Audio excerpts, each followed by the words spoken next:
Hello everybody, welcome to Stonx Music. My name's Ollie and today we're going to be having a look at Frequency Shifter in this deep dive episode. Let's go!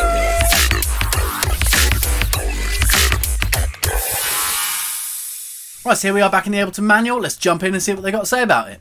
The Frequency Shifter moves the frequencies of incoming audio up or down by a user specified amount in hertz. Small amounts of shift can result in subtle tremolo or phasing effects, while large shifts can create dissonant, metallic sounds. The coarse and fine knobs set the amount of shift that will be applied to the input. For example, if the input is a sine wave at 440 Hz and the frequency is set to 100 Hz, the output will be a sine wave at 540 Hz. By changing the mode from shift to ring, Frequency Shifter switches from classical frequency shifting to ring modulation. In ring mode, the selected frequency amount is added to and subtracted from the input.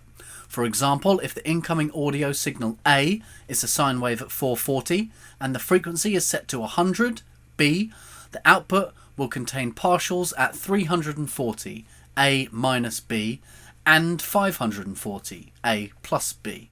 The drive button enables a distortion effect, while the slider below it controls the level of the distortion. Drive is only available in ring mode. Enabling the wide button creates a stereo effect by inverting the polarity of the spread value for the right channel. This means that increasing the spread value will shift the frequency down in the right channel while shifting it up in the left channel. Note that wide has no effect if the spread value is set to 0. Frequency Shifter contains two LFOs to modulate the frequency for the left and right stereo channels. The left LFO has 6 possible waveform shapes: sine, square, triangle, sawtooth up, sawtooth down, and random. The extent of LFO influence on the frequency is set with the amount control. LFO speed is controlled with the rate control, which can be set in terms of hertz. Rate can also be synced to the song tempo and set in meter subdivisions, for example 16th notes. The phase control lends the sound's stereo movement by setting the LFOs to run at the same frequency, but offsetting their waveforms relative to each other. Set this to 180 degrees and the LFOs will be perfectly out of phase, 180 degrees apart, so that when one reaches its peak, the other is at its minimum. Spin detunes the two LFO speeds relative to each other. Each stereo channel is modulated at a different frequency as determined by the spin amount. When using the random waveform, the phase and spin controls are not relevant and do not affect the sound. The dry-wet controls adjust the balance between the processed and dry signals. This knob is called mixed when drive is enabled. Note that the drive effect is post-mix, which means that you can use Frequency Shifter as a pure distortion effect by enabling drive and setting mix to 0. Frequency shifting is accomplished by simply adding or subtracting a value in hertz to the incoming audio. This is distinct from pitch shifting, in which the ratios of the incoming frequencies and thus their harmonic relationships are preserved. For example, imagine you have an incoming audio signal consisting of sine waves an octave apart at 440 and 880 Hz.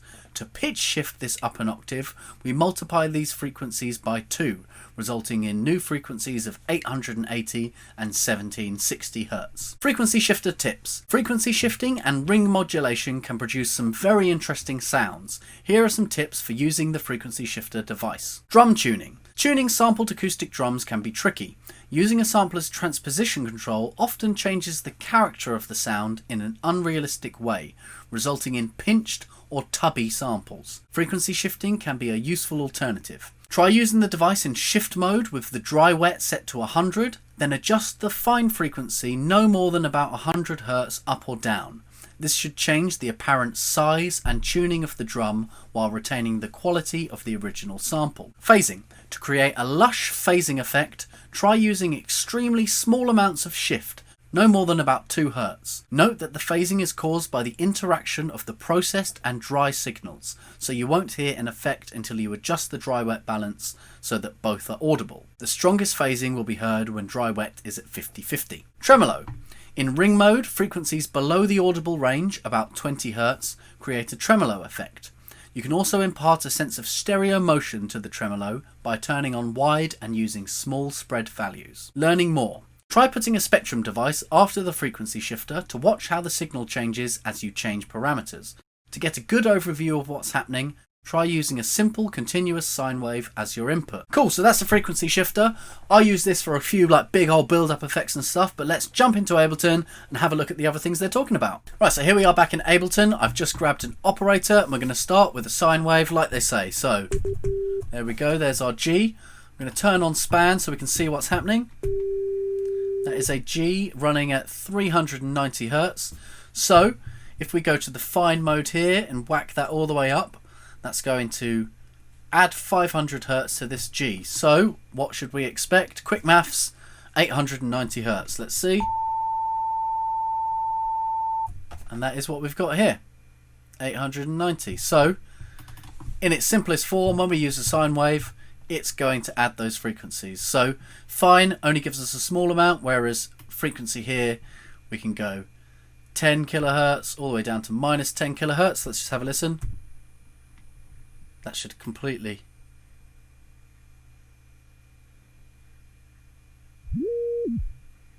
So you see once it's gone below 20 Hertz, it starts just playing weird resonant frequencies. So we've got...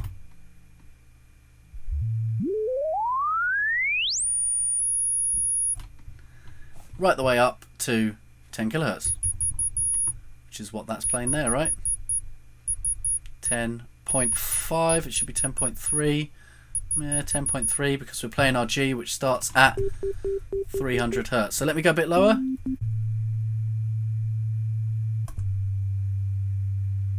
So that's going to be our G 100 Hertz.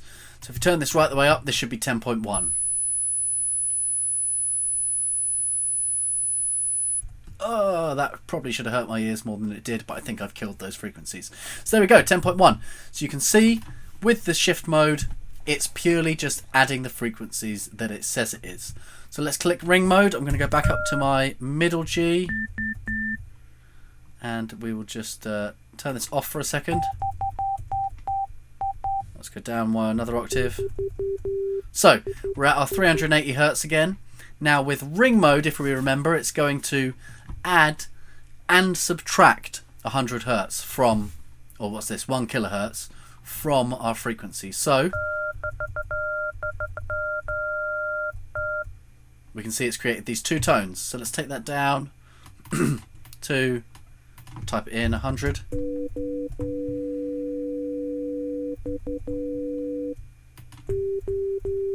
So we can see our initial frequency here. And if we take our dry wet down, we should be able to get that initial frequency through too.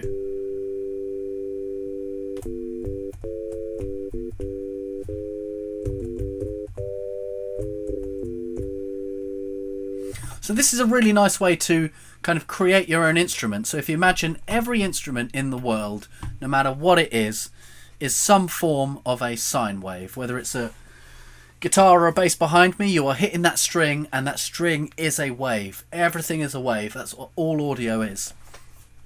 The different instruments that we have come from different overtones and different frequencies coming out of the wood you're using, the string you're using. If you're hitting a bell, the size of that bell, the material of that bell. So one of the things that was noticed way back when, we're going to just do some music history for you now, is the term perfect fifth or perfect fourth was coined that because if you go and hit normal things, you know, real things in nature, it was noticed that the resonant frequencies that happened, the perfect frequencies from the Lord himself, were fourths and fifths. So if you wanted to create this, we could, there's a few ways we could do it. We go back to shift mode, we could see what our frequency is and we could add it on top, or we could go to ring mode and see what the difference of these notes are. So let's just do a bit of maths quickly. Let's go G, right? And then what is the fifth of G? Well, there's a few ways we can do it. We could, if you know theory, you just know it off by heart. But you can get your G and then we can go up 7. 1, 2, 3, 4, 5, 6, 7, which would give us a D. So D is a fifth of G. The other way we could do it is go down 5. 1, 2, 3, 4, 5. And you'll see that also gives us a D. There are two cheeky ways that we could do it. So let's look at, with our D, So let's look at the frequency of our D.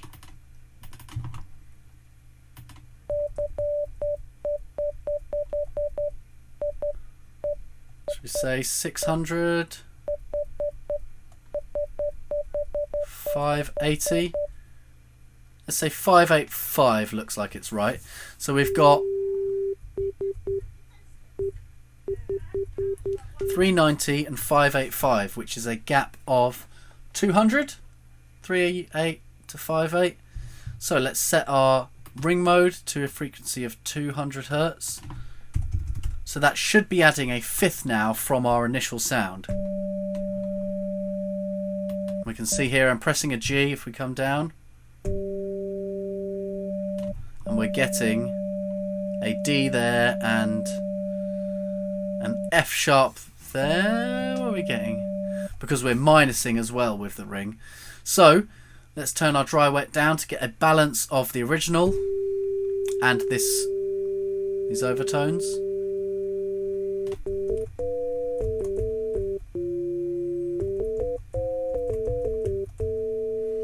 So that straight away sounds a bit musical because we've actually done the maths to frequency shift to make sure that what we're hitting is going to be a fifth up. So if we go, just hit another note, I'm going to press hold just to save our ears.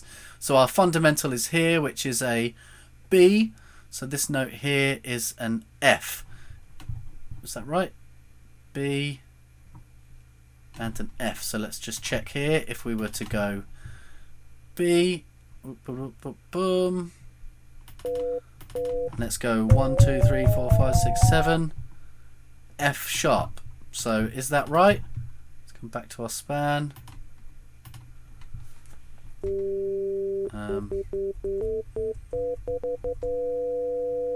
Hold it. So we've got our B and it's not quite an F sharp. So this isn't perfect. It's not exactly going to be giving us fifth overtones, but this is a really nice way to kind of start building up a more unique sound. That you could also do this with operator, but it's just another way of using this. So let's duplicate this again, and this time we can go up by, let's just say 1000, and we'll leave the dry wet down so we get our originals plus these new ones.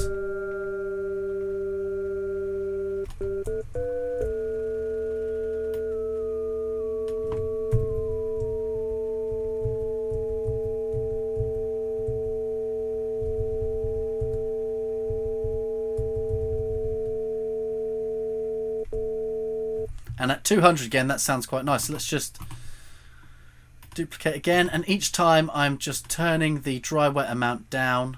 Did I duplicate that? Duplicate. Dry wet amount down so the next frequencies are not coming through as much as the previous ones. We could also turn wide mode on at this point to kind of spread those higher frequencies.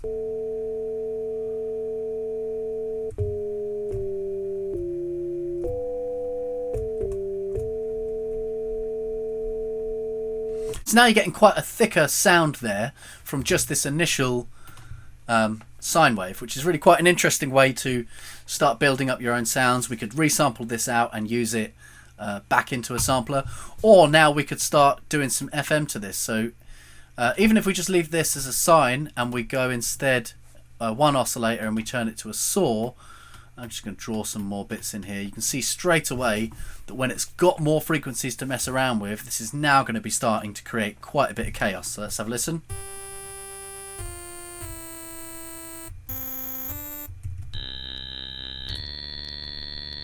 So let me turn all of these off. I'm just going to group them, turn it off. This is the sound we have with all the shifters.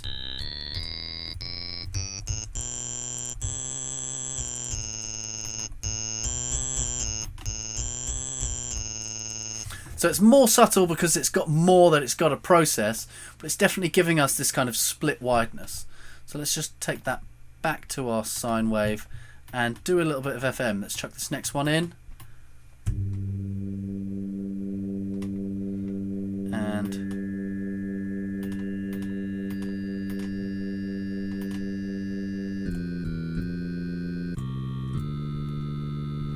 so straight away you can get quite an interesting sound just by building up these frequency shifters and using this ring mode.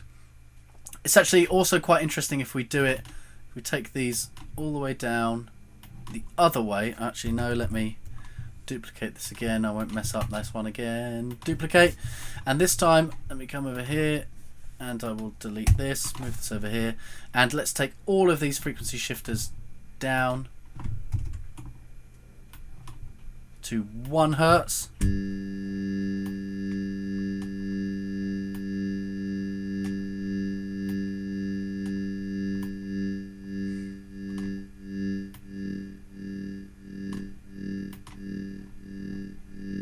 So let's just start with the first one.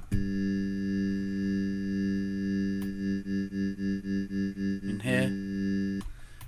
With it full wet, this is what it's doing. Because they're so close together that it's creating this phasing that it was talking about. The tremolo effect. So if we bring the dry wet down, we can slow down that effect. Then we can add the second one on with slightly more dry wet and the frequency slightly higher. And then the third one, same again, frequency slightly higher.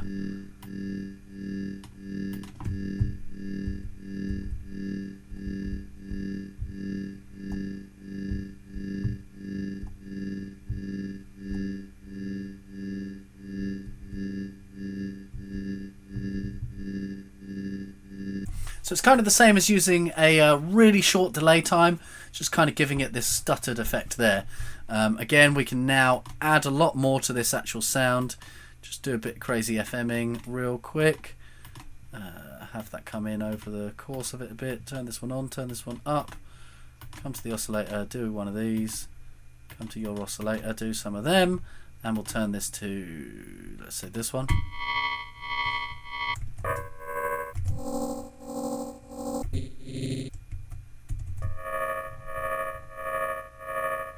So now I've got that kind of cool pulsating sound there. If you turn this off, the effect is...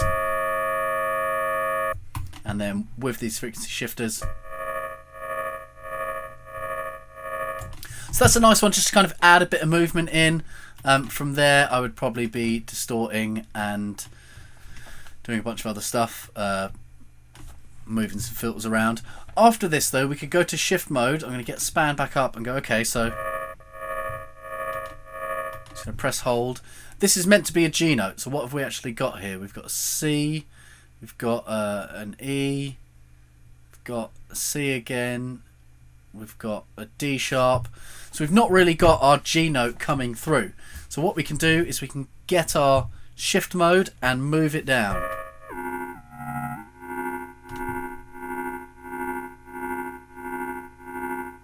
That's on an F sharp, so let's go up a bit more.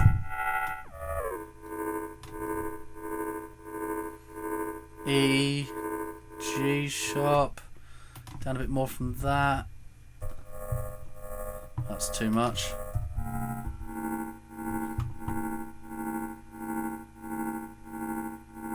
It's E, so where's that? Minus 900, let's try minus 850.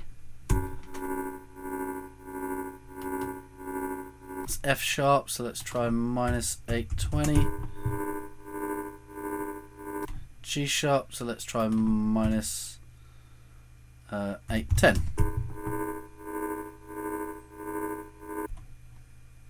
Minus 800. I'm going the wrong way, aren't I? So minus 830. So now we've got our G note. So all of that frequency shifting in ring mode really does split everything around. We can then use the frequency shifter in shift mode afterwards to bring us back to the right note that we're at. So now we can sample that out or be able to play this.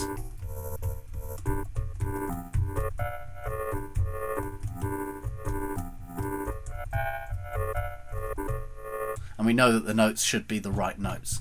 So that's one way that I like to do it in kind of a... It's a bit of a silly sound design, but it's really fun to do because you can create all this stuff afterwards and then go back to your source sound, and very small changes are going to make a big difference to your source sound here, even just operators routing. So if we listen,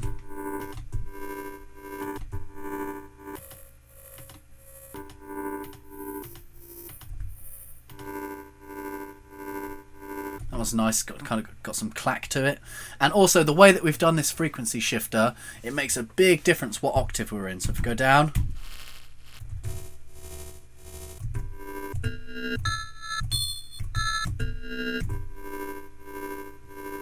that's a nice one with some nice spread. So that's one thing I like to do in Operator, a bit of sound design, just kind of using it to create more overtones to your initial sounds. One of the next things is the thing it said in the manual, and that is just tuning up our drum samples. So if I come, I'll grab one of my samples. Let's go to D&B, kick, one hits, kick, G kick, sample, processed. I really need to sort these out better, don't I? So let's get this. This is meant to be a G kick. So let's listen. I'm going to come here. Let me Control L to loop it. I'm going to grab my span and my frequency shifter, copy them onto here, turn the frequency shifter off. Let's come into span. Right, that's meant to be a G. I've called it a G. I suppose that biggest bit on this lump is a G there. So let's get the frequency shifter in shift mode. Let's leave it on 0 Hertz. Shouldn't really make a difference, right? So let's say we want that to be an F. So got kind of our G's, our biggest lump there. So if we want to go down to F, we can hit our frequency here and we'll just take it down. And actually that's what this fine is better for, so let's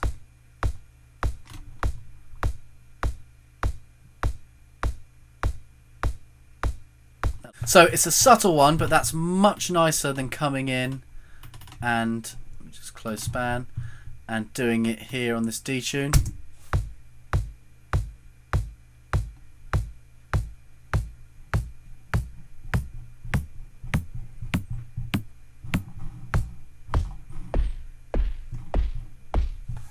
So that's using the warp mode.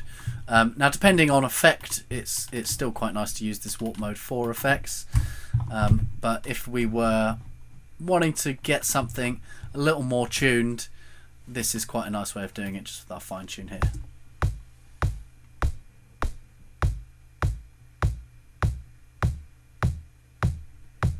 So you can hear how that's kept the actual sound a lot cleaner than if we were doing it. I'll just run a quick comparison here. So that's 27 Hertz, it's gone up, which would be, I can't even figure that out.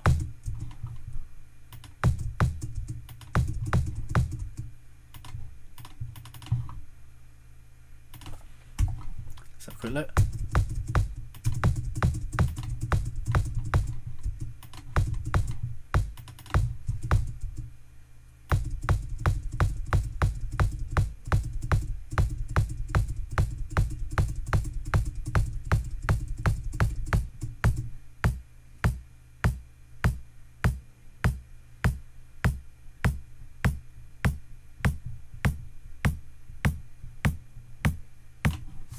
About 8 semitones, I think.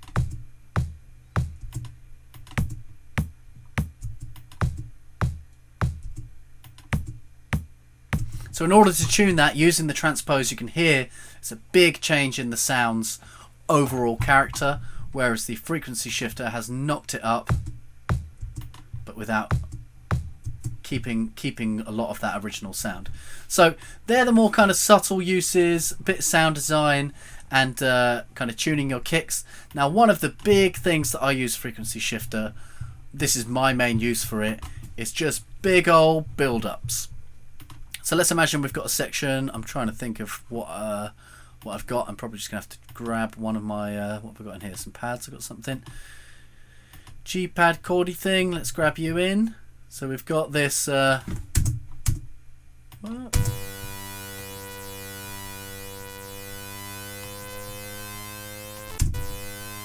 big sound. So let me grab a MIDI track. I'm just going to drop that into here, so I'll get a sampler or a simpler or whatever it gives me. It gives me a simpler, so I'm going to go to sampler, and I'm just going to be really lazy, grab a MIDI effect, scale, bebop dominant. No, let's just keep it simple, mate. C major, we'll take that to a G major, and we'll set this root note to a G. There we go. And then let me come here, Control Shift M. I'm just going to hit the metronome on and play something.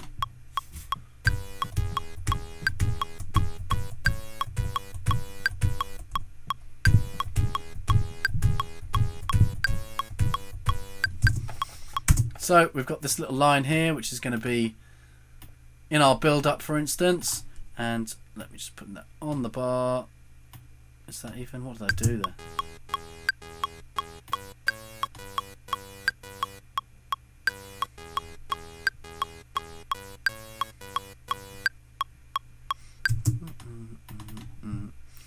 Move that to here.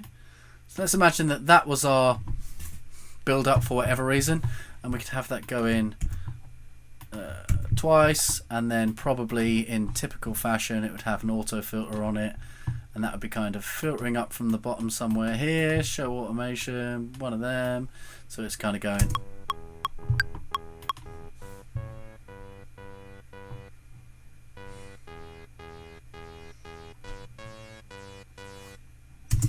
Then we could put this frequency shifter on. So now we can right click, show automation on the frequency, and just start knocking that up. Usually right away to the top is a bit too much, but just for the purpose of demonstration we'll have a listen. So we've got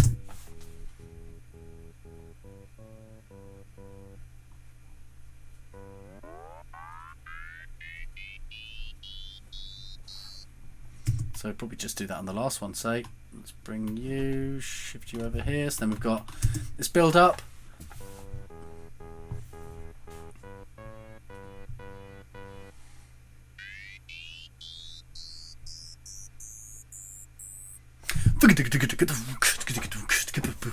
You know, you get the idea. Real nice, cheap, easy, quick way to just do one of those big old sweeps. The other way to do it would be going in here, and if I turn you off, we could come here to open the envelope, go to the MIDI control, pitch bend, and set that, it's on the second time, set that to pitch up. But it's a very different sound.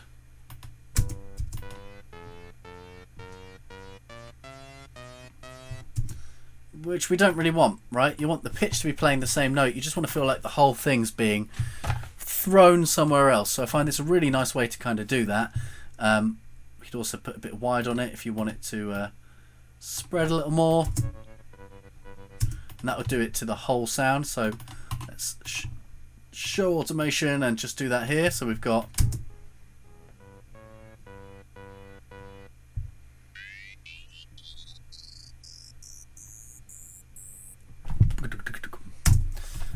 yeah, great little way to do a build up. We can also use that on some drums. So let's grab some drums in. I would just come to, where shall I come to? Come to me drums, come to me loops, come to me, have I got any muscle loops? What we got? Come over here.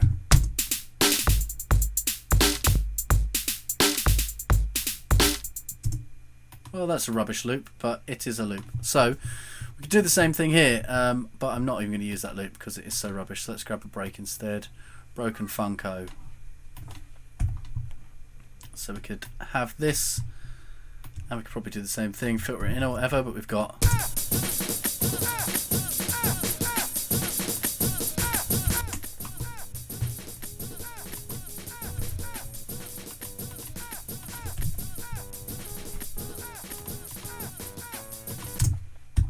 time, is it? Oh my lord.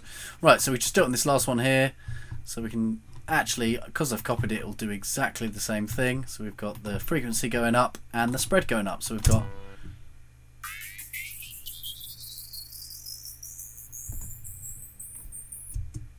and then from there we could just boom it right down, which is quite nice.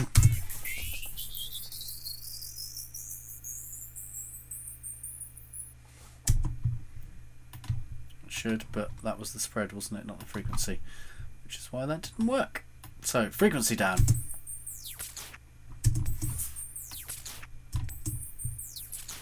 I don't really need those last two hits, so I can hold Alt here just to do that. I could probably E to cut it and make that one twice as long. and then go into your drop.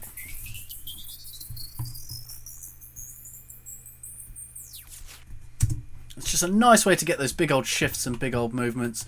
We could also do that on a big pad or something if you were holding a big chord.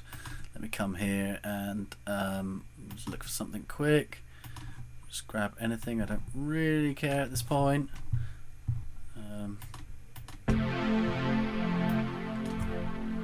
So let's record that in. And I'm just going to stretch it out. Grab all three. Make it bigger. And then come to here. Audio effect. Frequency shifter. And we're just going to right click. Show automation. And slowly start knocking that right up here. So I'll turn this down a bit more. So you could have this in your build up. It's just like a big pad.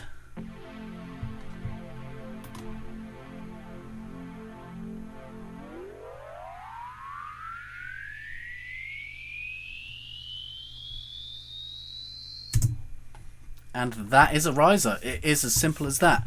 We could do the same thing with a big old kick drum. Let me go Control Z there. Get an audio track. Just get a big kick drum. Let me just look for kick. There's big 808. That'll do. Big 808. Grab our reverb. Make a big old reverb out of it. Where's reverb? There we go. Solo U here, and we'll go. Want more decay time than that, and make it bigger.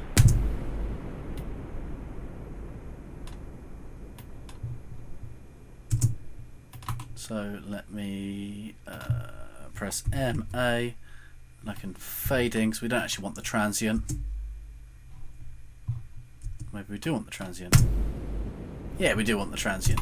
So let's have that there with the big old hoo honey, hoo buddy booby. So we've got the big reverb coming off of the kick drum, which will give us this big bit of space. We can grab our frequency shifter, show automation, and automate it up. And go drop. No. Build. Simple as. Let's have a listen.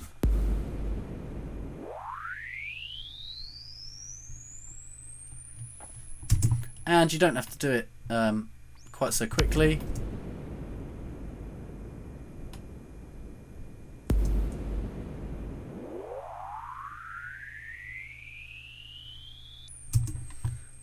So we could have that going over twice the length of time. Delete you up there, bring you back. And like I said before, going right the way to the top isn't always the nicest.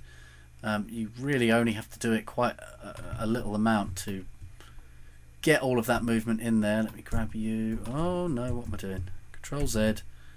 Grab that one at 0 and just move that across. So we've got this.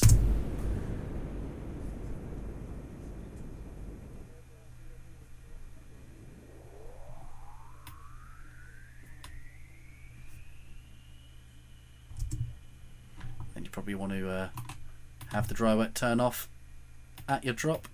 So it would slam in, and also in this case, sounds like the dry wet is peaking off a bit too soon, so we could have that turn up the dry wet where that starts to come in. So let's listen.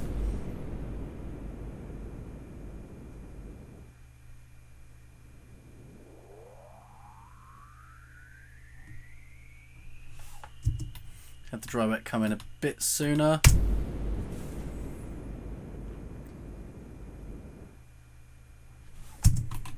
So where that drops down, that's kind of making it lose a bit. Let's try again.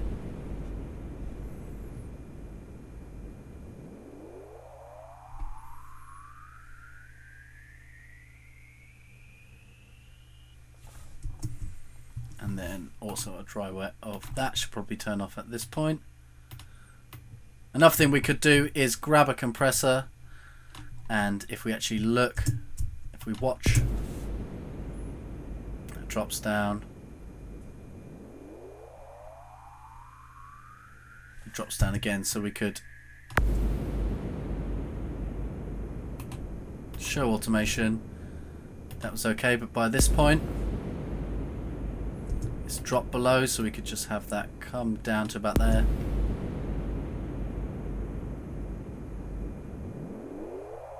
It's dropped again by there, so we could have that chasing it.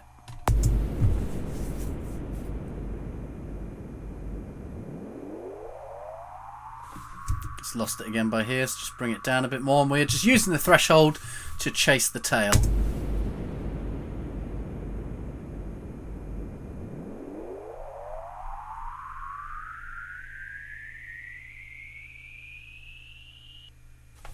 And that's as simple as that to make a real nice riser. And if we take span, we can actually see what's happening in that riser. Let me grab it here, we'll have a little look.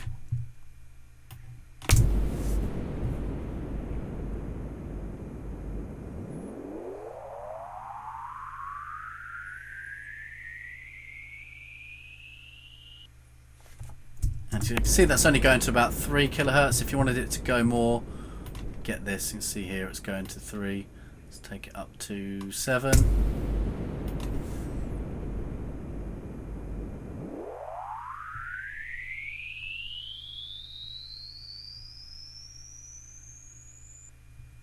And then bam, into your drop there. So frequency shifter, really nice for just creating this big old risers onto things, whether it be your pads or your drums. Nice for tuning your little drums, tuning your little samples, and also good just for creating more overtones in your initial sound design. Alright everyone, that does it for this episode of Deep Dive. Hopefully you learnt a thing or two about frequency shifter. As always, project files are available in the description. If you enjoyed it, like, comment, subscribe, all of that good stuff, and I'll catch up with you guys next time. Bye!